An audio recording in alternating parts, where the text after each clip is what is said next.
Hello, everybody, and welcome once again to one of our In Conversation series. Today, I am delighted to have Glenda Wynyard with us from the Media Precinct down in Australia. Glenda, hi, how are you?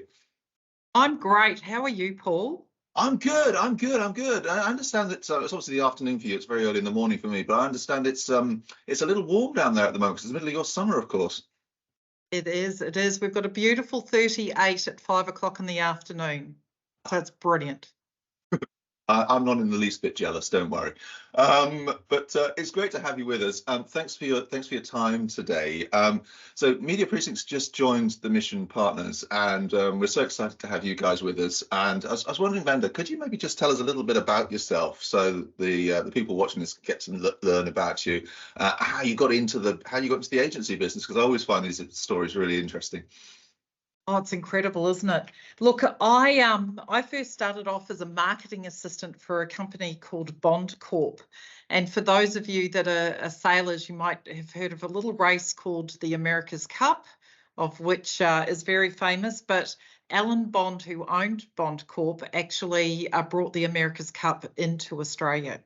And so I worked with him during that time as a marketing exec, a marketing junior, and went across there. And then my parents decided they were going back to New Zealand. So I thought to myself, I'm having such a great time in Australia, I might go back to New Zealand with them. So I did, and that's where I joined my first agency. So that was in 1983. A long, long time ago. So I have just passed 40 years in advertising, or about to pass 40 years in advertising. I know. I never ever thought I would still be here. But I did like a 2-year apprenticeship or a 2-year internship back in those days. So I went on reception and was the office junior. Then I went into production. Then they put me in finance, of all things. I was absolutely horrendous there. And then they put me into media. And my boss at the time, a guy called Roger Bilson, he sat me down, he's American, and he said, "Wow, Wynyard, what do you want to be? Do you want to be, what part of the agency are you going to stay in?" And I said, "I love media," which he loved as well because that was his thing. And so I stayed in media, and that's how I got into it. And then my career evolved right through. I worked with agencies like Ogilvy and Mattingly and Universal McCann I was with for a very long time. And then we started the Media Precinct, or actually its predecessor, back in 1999. So we've been going for a few years now. Wow, I mean, you deserve a long service medal. I mean, you've been there, done it, and no doubt got a few stories along the way after sort of 40 odd years in the business. So the Media Precinct, this is your business. As you say, you started it back in '99. It's a media agency. Tell us a little bit about the sort of stuff that you get up to, because I mean, that sort of title, media agency, can mean so many things these days. Well, we're very specialised. So we have a belief that everything that we do has got, or any brands that we work with or any organisation that we work with, have to appeal both to the heart and the head. And they have to align that with an aspirational purpose or have a reason for being. And so we specialise, not exclusively, but almost exclusively in the not-for-profit, the political, the health, and we get into other areas, peripheral areas like tourism and also sport, and the B2B sector we're quite large in, and we also do a lot of work in fashion. The fashion is it sounds like it's a bit of an anomaly, but every single one of those clients that we work with aren't very traditional. So even our fashion brands tend to be at the higher end of town rather than the lower end, or they may actually appeal to a very certain type of customer, like they might be an affluent 70-year-old, as opposed to a mass market brand. So we don't work with a lot of mass market brands, and they all tend to need a significant understanding of their audience, and so all the people that they're talking to. So we talk about actionable insights, which I know a lot of agencies do, but we really do believe that you've got a deep delver to understand that audience better. And we've got to try and find out how we make the us relevant to these audiences, because if you want to make a significant behavioural change, or you want to get someone to vote for you, or you want a fundraise, somebody to go out and join an event and fundraise on your behalf, you actually have to give them that reason why, and you've got to make yourself relevant. So that's really important for us to use that knowledge that we can gain to create change. Then now we talk about how rigor breeds simplicity, because we say good is never good enough. And we believe that the processes that we put into place actually sets us apart from our competitors, and it gives our clients an edge.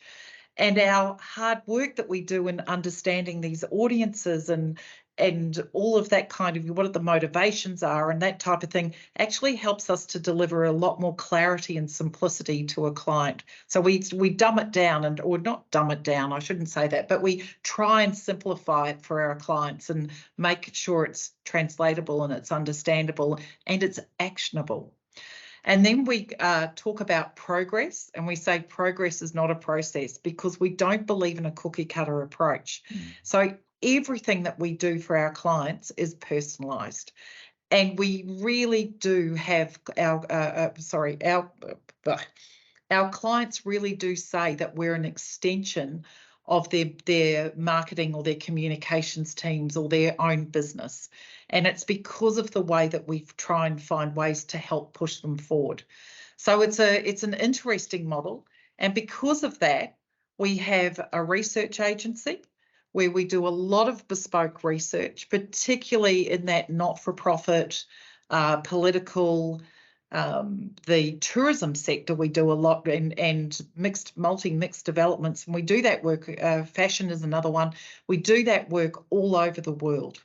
And and we use all that learning that we have, and we bring it to the table for our local clients as well. So it's a big piece of our business. We then have a creative agency, because we find, although we work with a lot of creative agencies outside of our own agency, we find that we have to either help them with the communication piece because of our insights. We know that we have to pull things together, and we find a lot of our clients will want us to help develop content or whatever it may be. So we make everything from a social media ad, or we do community management, all the way through to television shows. So we have one of the highest rating TV shows in the cooking segment in Australia at the moment. Okay. Yeah, it's very, very diverse, because it's all about how do you communicate and what is it that you need to do to make the change. And then we have our media agency, which is basically broken out into planning and traditional offline media, if you want to call it that way. And then we have a digital arm as well. And our digital agency and our what we call a traditional media agency are basically even billings now. So it's quite a big group, and we have a set of everything from data analysts, all the usual suspects sitting in behind the scenes. So, I mean, it really is a sort of end-to-end solution for that particular segment that you're playing in, isn't it? Yeah. So it absolutely is. So in terms of headcount, what do you? I mean, as a rough measure, what are we talking about? Got 48 people now. So it's not insignificant for a local agency in Australia. I know it's small by global scale, and when you look at some of the larger independent agencies that are out there, but it's sitting at 48. So it's a good size. That awkward number. Too many and not enough. Yeah, well, I think that's the case for a lot of us at the moment. Yeah. So I mean, it's a very diverse range of markets that you're playing in. They're all strung together, I guess, by this. I don't want to sort of use cause marketing as an expression, but it's kind of like that area where you've got clients that want to be better for better reasons rather than just sort of commercial, I guess. Is that the case? Absolutely. And look, even our tourism clients, they're not easy. Do you know what I mean? Like, they're not easy destinations. You're talking about exploration cruise lines that are heading up to Antarctica, or you're talking around, they need a traveller that is an experienced traveller as opposed to someone that's going to jump up and go to Queensland for a family holiday. It's not.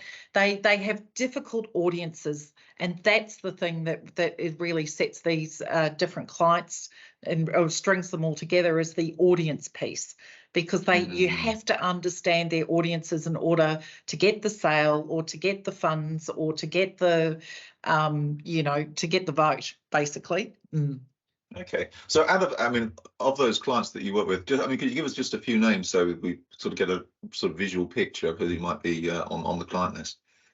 Absolutely. So we've got everybody from Animals Australia, which is and the Animals International is a group of theirs, right through to, we work on some of the UNICEF sometimes. We're working with the likes of RSPCA over here, Dementia Australia, Headspace, which is a youth mental health organisation.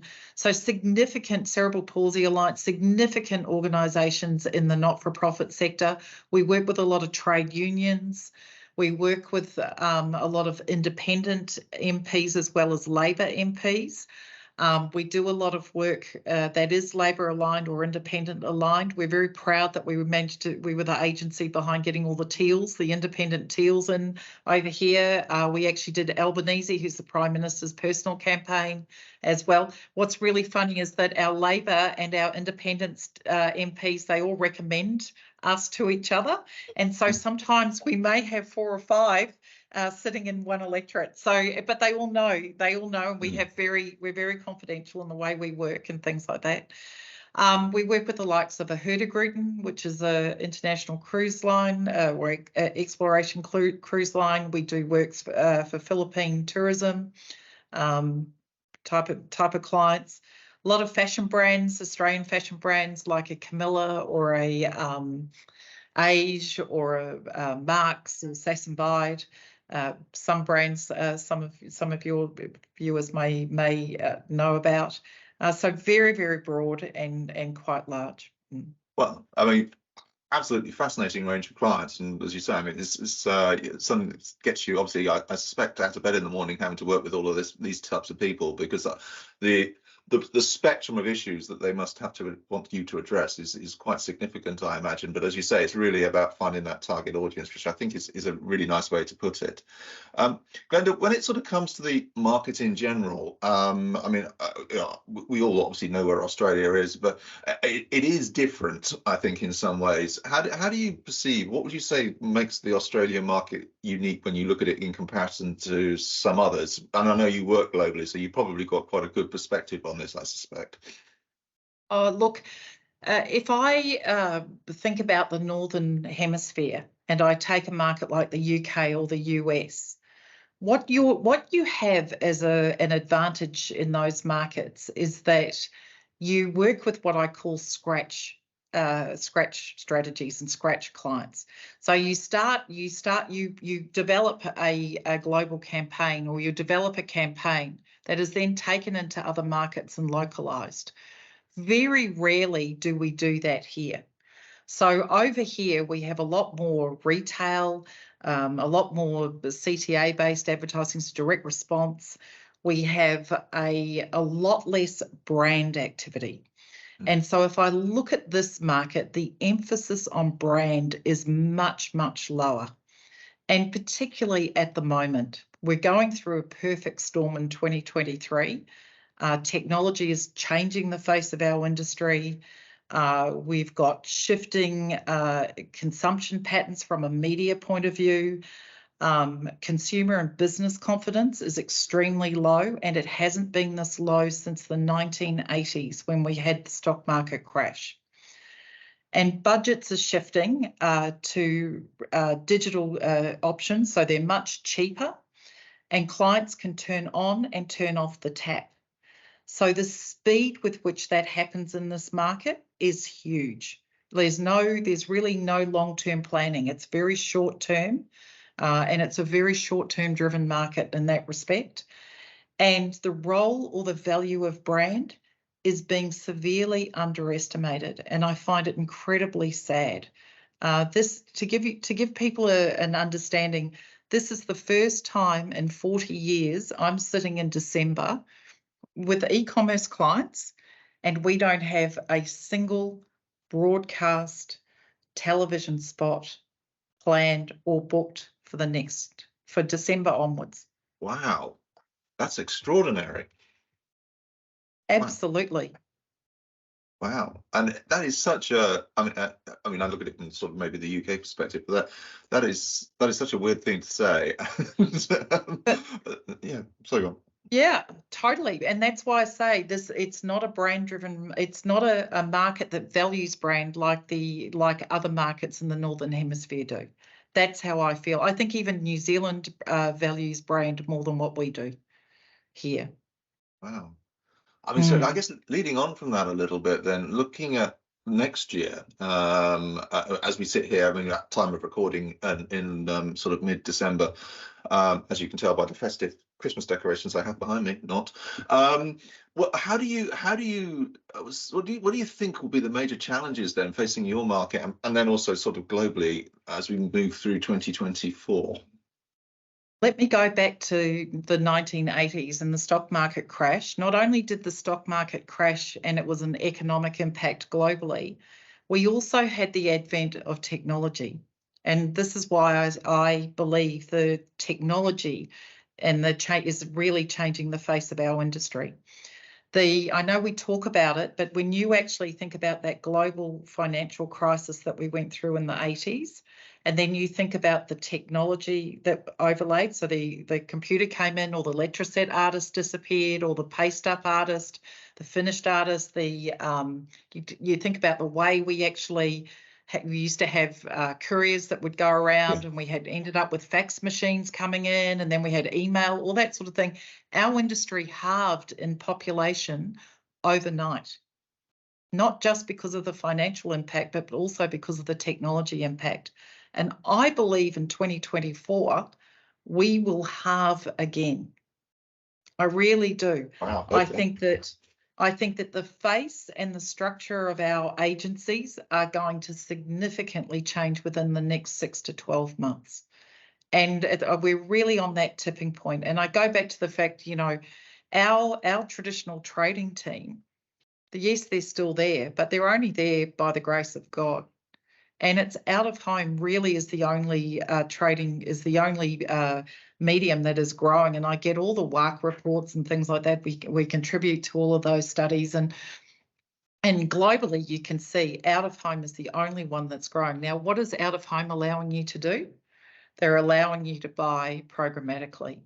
And what happened with programmatic, with digital, we went 97% of all digital display is bought programmatically. You've now got this mass movement into BVOD. You've got SVOD that's incredibly strong. Traditional linear television is now disappearing.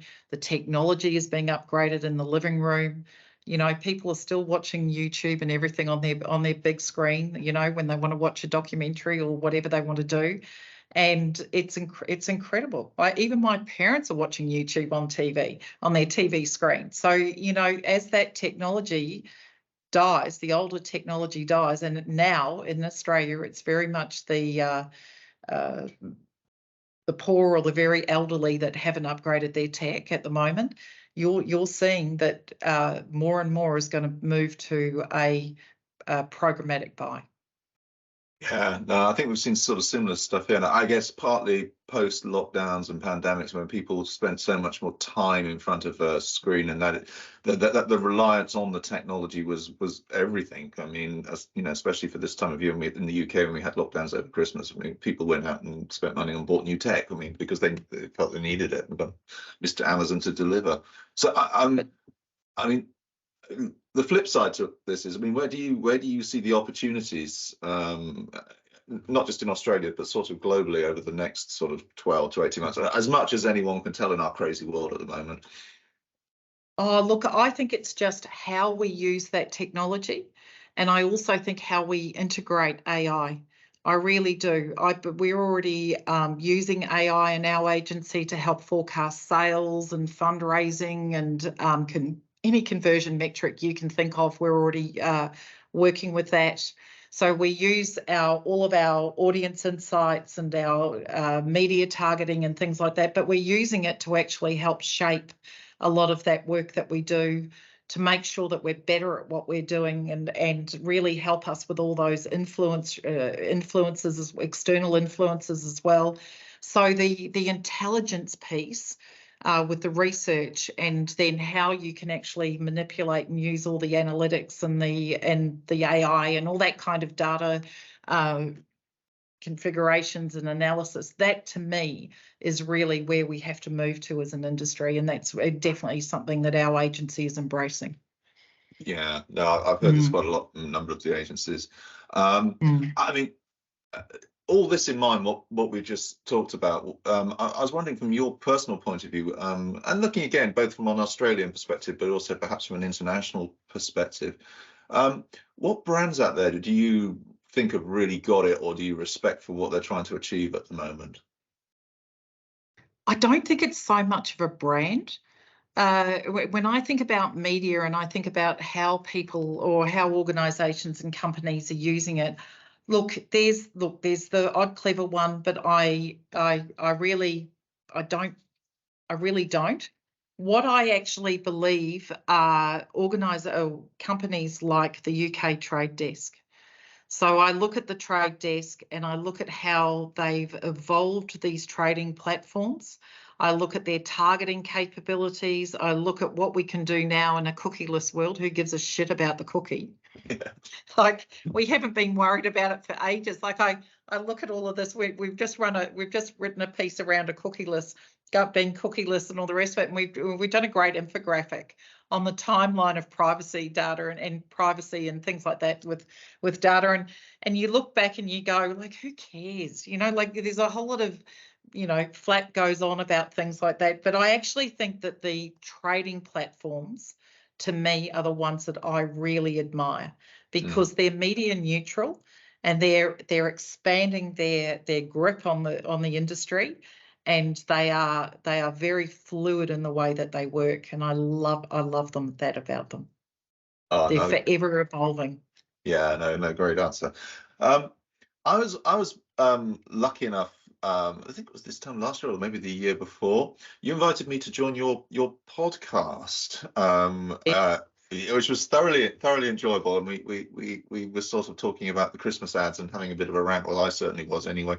So tell me a little bit about the podcast, and obviously where people can get it. Let's do the plug thing, but also why and how and what do you cover? So if anyone ever told me I was going to be on a podcast, I wouldn't have believed it. But it's audio only. I won't record it, video recorded. I tried that and it was just too hard for me. I couldn't concentrate, and I couldn't get rid of the script. I had to have that. But pending approval, we say, is advertising from the inside out. And we cover anything that I want to talk about. So it could be brand. We've just filmed this year. We've just recorded, this year's Christmas commercial.